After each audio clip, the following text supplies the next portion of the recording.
All right, folks, what is going on? This is episode 434 of the First and Frame Rate Show. I am VF Baller. Over here, we talk about Georgia Southern Atlanta Falcons football. We're going to talk a little bit of Atlanta Falcons football. Talk about Deion Jones. His contract was restructured. If you're looking at the show on the, on the YouTube or Rumble side, I don't have my shades on. I'm going to be honest with you. The Atlanta Falcons really don't deserve the hat I'm wearing right now because I'm still mad about them losing to the Saints the way they lost.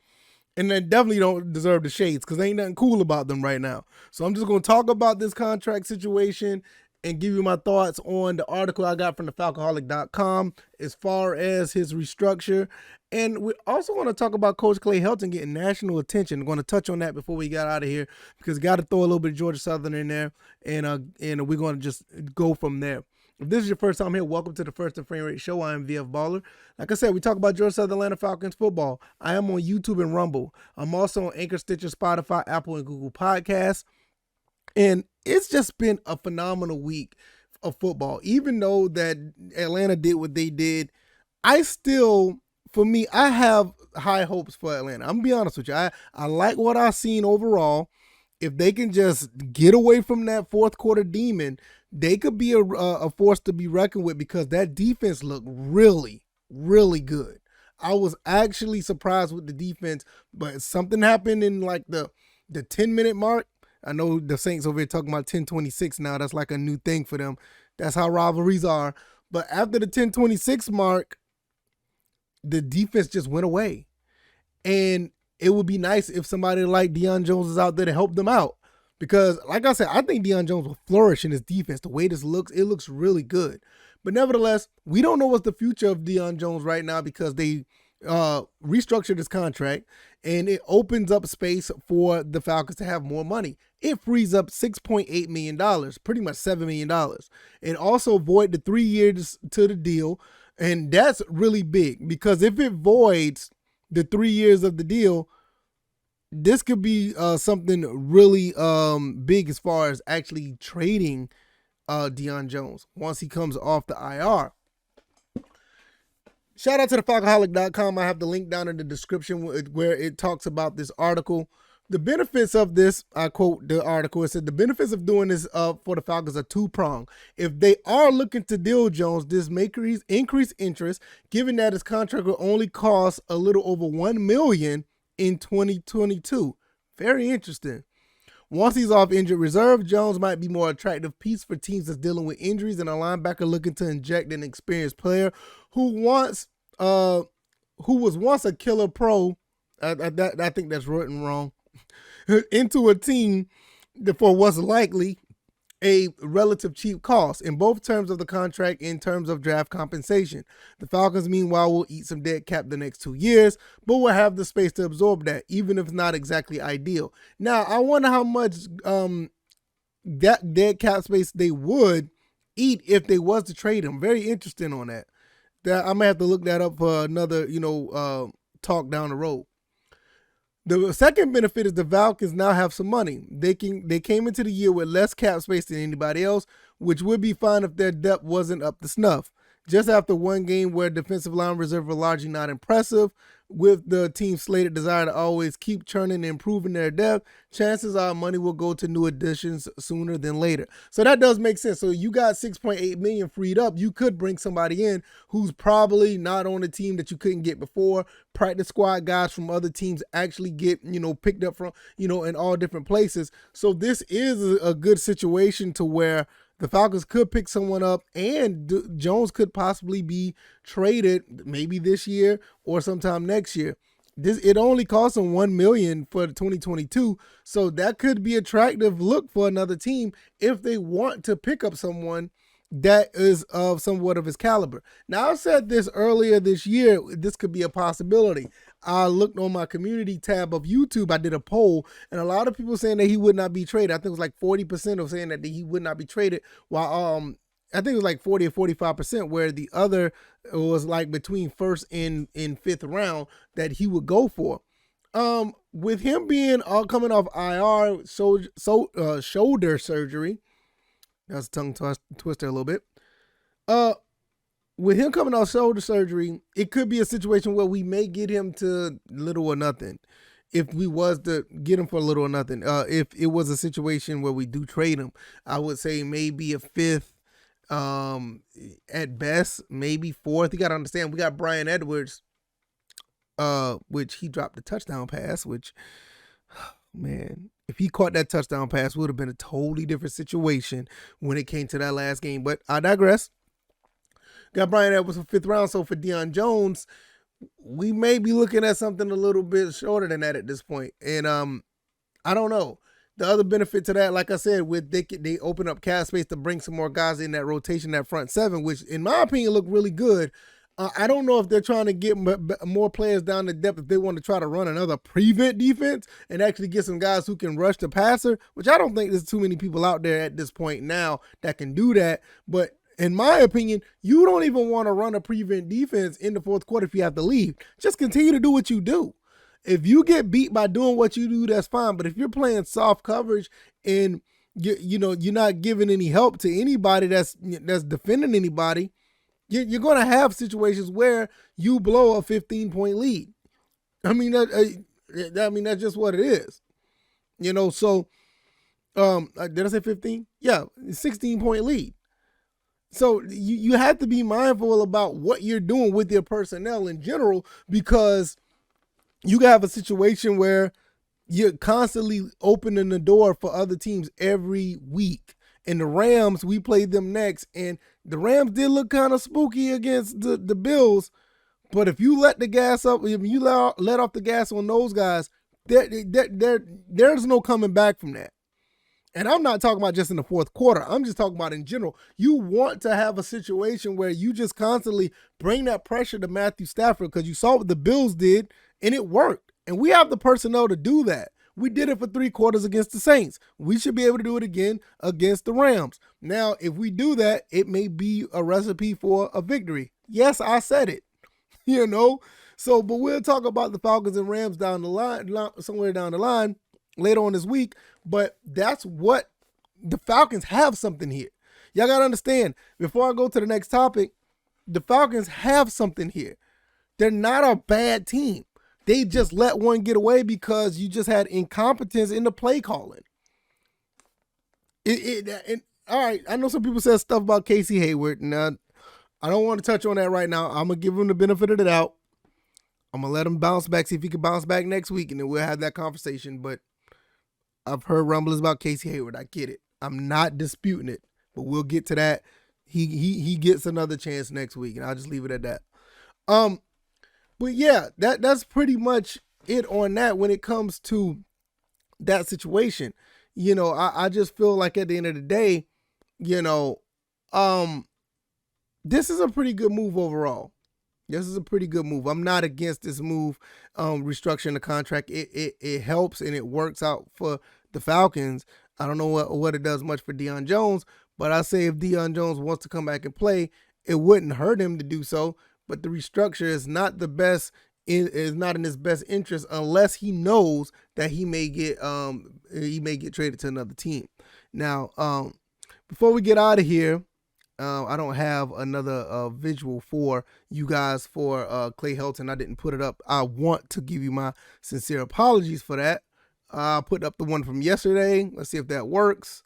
So there we go. Some inside baseball, got that up and running. And we're going to talk about Coach Clay Helton before we get out of here and his national attention. He's been all over the place. Sirius XM, 92.9 a game.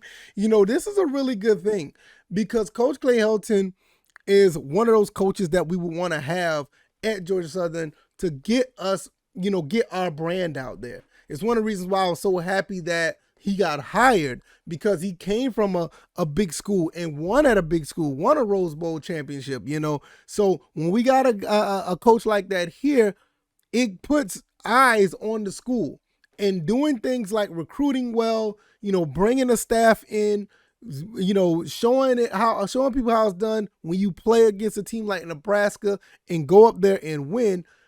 It puts eyes on a lot of people, because we was trying to tell people a long time ago, it would behoove some of these radio stations to go ahead and start talking to Coach Clay Helton and what Georgia Southern is doing. People have been writing us off for a long time because we've been having bad seasons or mediocre seasons. Now we have a situation where a coach come in and actually has to do something to get recognition, which, I'm not being salty about it. But the thing about it is, because of that, because I'm not being salty is because you have to earn the attention to get the attention. You have to earn the respect. And when you go 3-9, you lose the Cure Bowl. You have a season like 2017. Don't get me wrong, the 2018 season was amazing. I love the 10-3 season, and we got a little bit of recognition then. But when you have a big name coach like this come in, and he goes up to Lincoln, Nebraska, and shocks Nebraska, now people are starting to pay attention. What's going to happen now against UAB? Can Georgia Southern turn around and make things happen against UAB? And if we blow out UAB, or we may have a convincing victory versus UAB, you guys have to understand, we just went to a hostile environment in Lincoln and beat them. We went to another hostile environment in UAB, which honestly, I still don't understand why we're double-digit underdogs, but that's another story for another day. But the fact that we're double-digit underdogs will show you guys why. Well, it will give the media more reason to look at us, because now we've done it twice. We will go to two different hostile environments and beat a team that we were double-digit underdogs and make it happen. So there's going to be some eyes on us, but you better believe it. If we beat UAB, you better hope and pray you get some tickets for the Ball State game and everything else after that, because tickets are going to go like wildfire. Tickets are going to go crazy. So and every home game after that, you better start trying to get some tickets, because it's going to be a problem. If we start out 4-0, beating all of our conference opponents, it's going to be a problem. The James Madison game, you can forget it. The Appalachian State, especially the Appalachian State and Marshall game, don't get it twisted. If we end up 1 loss or 0 losses going up against Marshall Appalachian State, because Marshall and Appalachian State already made a name for themselves before all of this, and they just got finished beating 2 top 10 teams. I will say this. Let me tell you something. I'm going to say this really early. I'm going to say this right now. I know Appalachian State is about to have game day. Appalachian State is about to have game day at Boone, North Carolina. By chance, if both of these teams are undefeated and Appalachian State comes to Paulson for that final game of the season,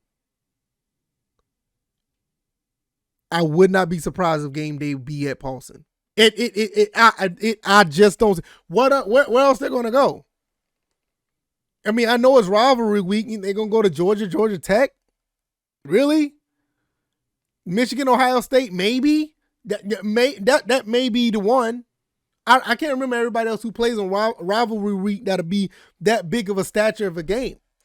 But if Georgia Southern and App is undefeated going into that game, I don't see.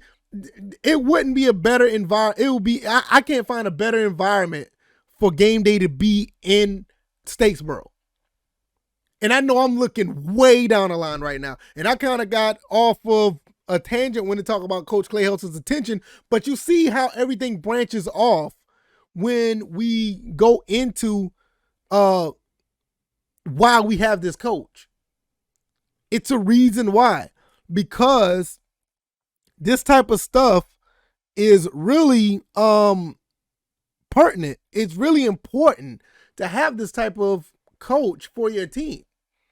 I cannot be much any more thankful to have Coach Clay Helton here, at Georgia Southern, because this is something that was needed for Georgia Southern football for a long time. I'm talking about ever since Paul Johnson left. And I know when Paul Johnson left, we were still in the FCS. There's no big name coach really going to come to Georgia Southern. We had a few guys here. Willie Fritz was nice. I don't even want to talk about the BVG days. He was supposed to be the guy, but no. Chad Lunsford did his thing. He wasn't really a big name coach, but he made a name for himself. But we got a Power 5 coach to come here, and we're starting to see the results of it. Eyes are going to be on Georgia Southern, and it's a beautiful thing to see. And if we keep winning, because the eyes is on us even more now, but if we keep on winning, it's just going to get better and better. The only thing I ask for, everyone, to stop calling us Georgia State. Man, I can't wait to go to the Paulson North and smack those guys around. It's long overdue. Sick of the Georgia State. If you like this commentary, hit the like button, share this podcast, subscribe to the channel if you haven't already. What do you guys think? Deion Jones' contract is restructured. What do you think about that? How do you feel about that as far as him being possibly traded and getting cap space for the Falcons? Let me know what you guys think. Also, what do you think about Coach Clay Helton getting all this attention now? Interviews and all the stuff. People have their eyes on Georgia Southern now. And what about the possibility, of exceeding expectations? I said 8-4. What if these guys beat UAB and keep going, keep rolling? That last game against Appalachian State, hell, even the game against Marshall could be I don't like to look that far down the head, but I was the first one to say we can win 8 games.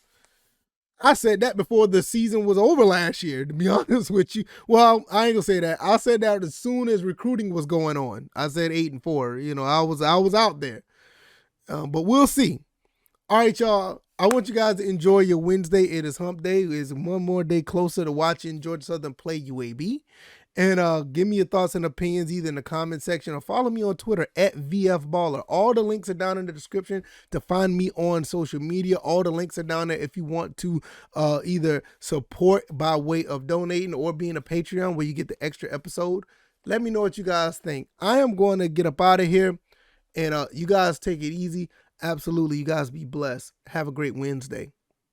Peace.